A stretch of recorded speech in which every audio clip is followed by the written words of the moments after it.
Hello and welcome to today's video where I will build the ultimate death metal pedalboard 2025. At least I hope.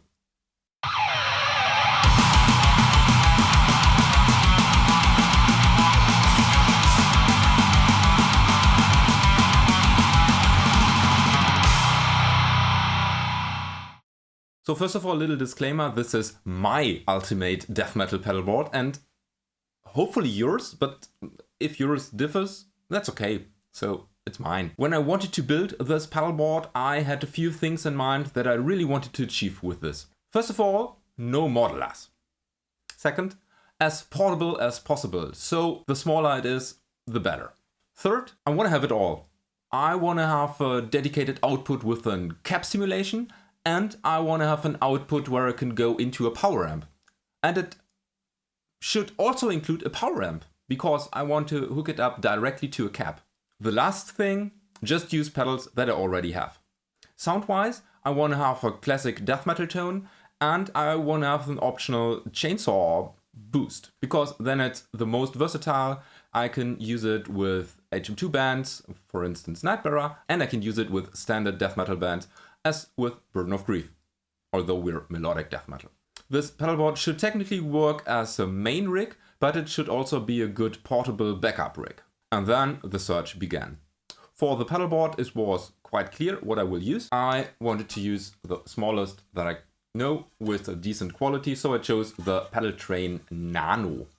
For the power supply, there actually wasn't really a choice, because I wanted to use the Chiox DC7. It has a nice form factor and it has enough outputs. And you can also select between different 9 volt DC, 12 volt, 15 volt and even 18 volt. And I think if you want, yes, you have a 24 volt output. Another plus of the DC7 is that you can easily hook it up under the Pedal Train Nano. So it's a nice, slim and really tidy pedalboard. And I want it tidy. So now we come to what actually is on the pedalboard. And I opted for 4 different products. So let's start from the beginning. We begin with the HM2 pedal. And since space is tight, I chose a very small HM2 pedal and I opted for the Decibelix Angry Sweet version 2. Why I chose it? Well, of course, the form factor. And we do have a blend control and I like my chainsaw tone blended. So that's why I use it. And the sound is awesome, by the way. Next up is the preamp. And here I had a couple of different options and maybe I will do follow-up videos. And with maybe, I mean probably. And in the end, I chose the Heavy Hatchet by Driftwood because it has a rather small form factor for the features it delivers. We do have a gate. I thought we will use one. And I do have an optional boost. And when I won't use the chainsaw, I want to engage the boost to get basically a tighter sound. And here it is foot switchable, so that's really cool. From there we go into my cap emulation pedal, and here I only own one, and it's the Angle Cap Loader. And the Cap Loader is a really nice pedal. It's actually quite big, which I don't like this much, but we do have stuff that we don't have on, for instance, the Moore Radar or all those, basically almost all those other IR loaders, because we have a through output. And we do have a balanced output. So for the balanced output, here is the IR signal, and this goes to the front of house or to my in-ear monitoring rig or whatever. And from the through, we can still go into a power amp and basically into a cab and have a stage sound. And for the power amp, you might have guessed it, I chose the Lichtlärm Pandora because it's just small. It's a pedalboard amp. And you can run it with the Chiox in actually even in 9 volt. However, the more volt you give it, the more headroom it has. So I will use the full 18 volts. And yeah, those are the 4 pedals. And now you can see how I assemble it.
So that's done. Here are some sounds. We have the direct output, the IR, it's here, what IR I use. And for the speaker output, we go from the Lichtlamp Pandora into my Hesu 2x12 cabinet with an Celestion Vintage 30, and I've put an SM57 in front of it. That's it. So let's start with the playthrough. The signal chain is my Unis Citius 7 into the pedalboard, into the interface, and into the Hesu cap. I've put the SM57 straight in front of the speaker. Didn't really care where it is actually. Well, guess you have to find out. So here is the signal that's coming through the cap loader. And here's the signal that's coming through the Pandora. Now we'll leave the Pandora activated and dial in the heavy hatchet.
So this is a decent rhythm tone, and with a boost it's a cool standalone sound, but let's actually activate some chainsaw.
decent chainsaw.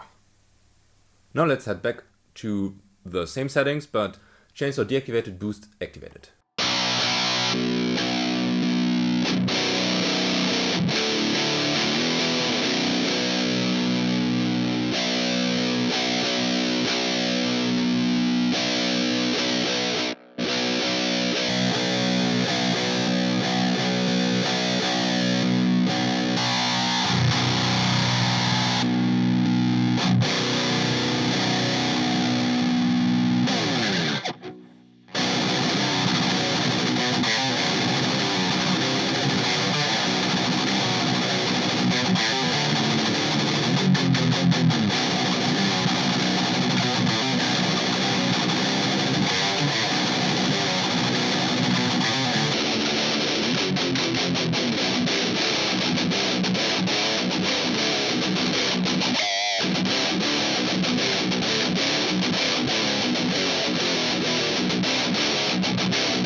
So this is my ultimate death metal pedalboard 2025.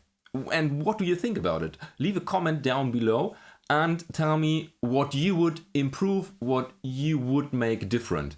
I'm really curious to find out, and maybe I will start a series out of those comments you provide to me. And if you want to support this channel, you might want to consider checking out the links in the description, or you might want to consider becoming a YouTube member. Or you might want to consider doing both. Clicking and clicking, because both is clicking. Anyway, thank you for watching. Don't forget to subscribe. May the power protect you and have a nice day.